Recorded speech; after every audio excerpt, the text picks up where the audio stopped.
بسم الله الرحمن الرحيم. اخوتي الكرام اخواتي الكريمات، اليكم الحاله الوبائيه لجائحه كوفيد في بلادنا لاخر 24 ساعه، وفيها 27 حاله جديده، منها حاله مخالطه واحده و26 حاله مجتمعيه، كما فيها 61 حاله شفاء. ونترحم على روح وقيد سقط جراء هذا المرض. بهذا يكون إجمالي الإصابات منذ بداية الجائحة وصل إلى 16689، منها 8994 من المخالطين، و188 من الحالات الوافدة، والبقية حالات مجتمعية. كما كان عدد حالات الشفاء 15799، ولدينا 423 شهيد يرحمهم الله جميعا. الحالات النشطة لهذا اليوم عددها 467، منها 405 بدون أعراض، 38 بأعراض خفيفة، و24 في حالة حرجة.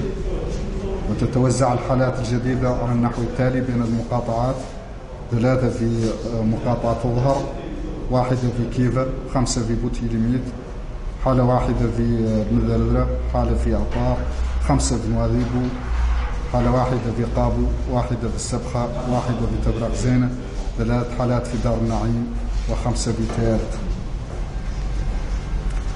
الفحوصات التي تم إجراؤها بآخر 24 ساعة 1087، منها 1026 للتشخيص، تتوزع ما بين 679 من الفحوصات السريعة و347 من الفحوصات البسار. وتتوزع الفحوصات على النحو التالي بين الولايات: 77 في الحوض الشرقي، 14 في الغربي، 118 في العصابة، 31 في قلقل، 51 في البراكنة، 47 في ترارزة، 13 في أدرار، 42 في نواذيبو، 9 في تقانت، 17 في ديماقة، 9 في تير الزمور، 103 في منشيري، 507 في نواكشوط الغربية، 28 في الشمالية، و21 في نواكشوط الجنوبية. وبهذا يكون عدد الفحوص إجمالا وصل إلى 190932، منها 146075 من فحوصات التشخيص، تتوزع ما بين 125581 من الفحوصات السريعة، و 38494 من فحوصات التساهل. أما بالنسبة للحالة في المستشفيات، فتم إدخال 9 أشخاص جدد إلى المستشفيات في آخر 24 ساعة، من بينهم 6 لديهم حالة خفيفة، و3 في حالة حرجة. كما تم إخراج 8 مرضى كانوا تحت العلاج. الحالات في المستشفيات تتوزع على النحو التالي: حالة واحدة بسيطة في كل من مستشفى النعمة والزويرات وكيفا وسيدي بابي وكيهيدي، 3 حالات في مستشفى بوتيليميت، 1 في مستشفى نواذيبو. أما في مستشفى التخصصات الطبية فهنالك 7 حالات، منها 5 في حالة حرجة. في مستشفى الأم والطفل حالة واحدة حرجة. في مستشفى الصداقة 4 حالات، منها 3 حرجة. في المستشفى الوطني 25 حالة، منها 9 حرجة.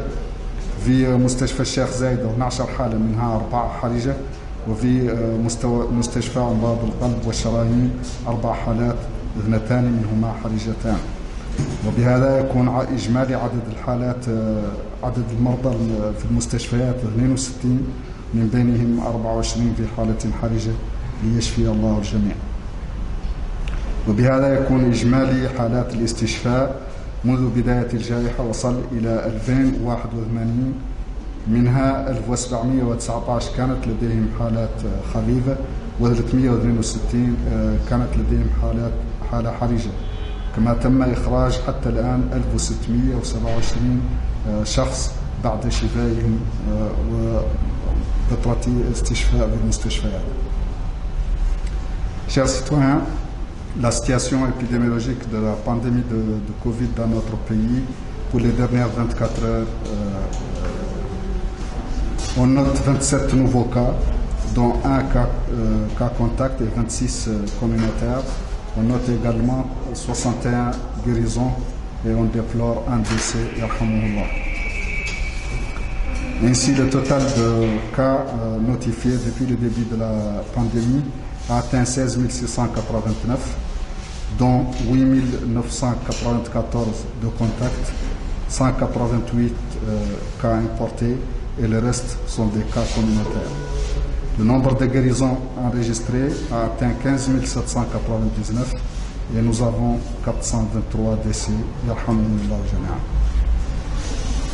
Les cas actifs ce jour sont au nombre de 467, dont 405 sans signe, 38 avec des signes légers et 24 en situation grave. Les nouveaux cas se répartissent comme suit entre les Muqata'a: 3 à Dhar, 1 à Kifa, 5 à Boutilimit, 1 à Mederdra, 1 à Atab, 5 à Nouadhibou, 1 cas à Tabou, 1 à Sebkha, 1 cas à Tedrak Zena, 3 à Dar Naïm et 5 à Teert. Le total de tests effectués au cours des dernières 24 heures est de 1087, dont 1026 de diagnostics, répartis entre 679 tests rapides et 347 tests de PCR.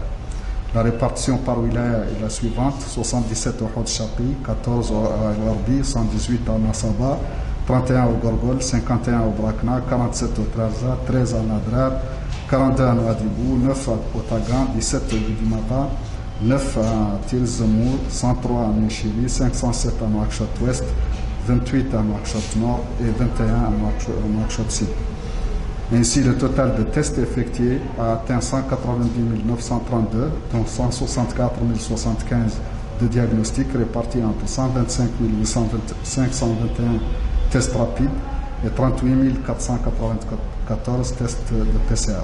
Pour ce qui est de la situation dans les hôpitaux, on a interné au cours des dernières 24 heures 9 nouveaux malades, dont 6 en situation légère et 3 en situation grave.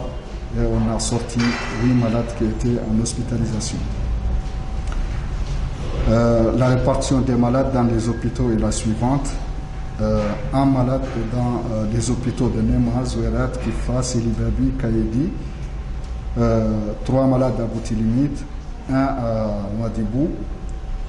Pour ce qui est de l'hôpital des spécialités médicales, il y a 7 malades, dont 5 graves. L'hôpital mère-enfant, 1 cas grave. À l'hôpital de l'Amitié, 4 malades hospitalisés, dont 3 graves. Le centre hospitalier national, 25 malades, dont 9 graves. À l'hôpital Cherzey, 12, dont 4 en situation grave. À l'hôpital de Cardio, 4 malades, dont 2 en situation grave. Ainsi, le total de malades hospitalisés ce jour est de 62, dont 24 en situation grave. Le cumul d'hospitalisation depuis le début de la pandémie a atteint 2081, dont 1719 étaient en situation légère, 362 avaient des signes graves et on a sorti jusqu'ici 1627 malades qui étaient hospitalisés. Sur ce, je vous remercie et à demain, Inch'Allah.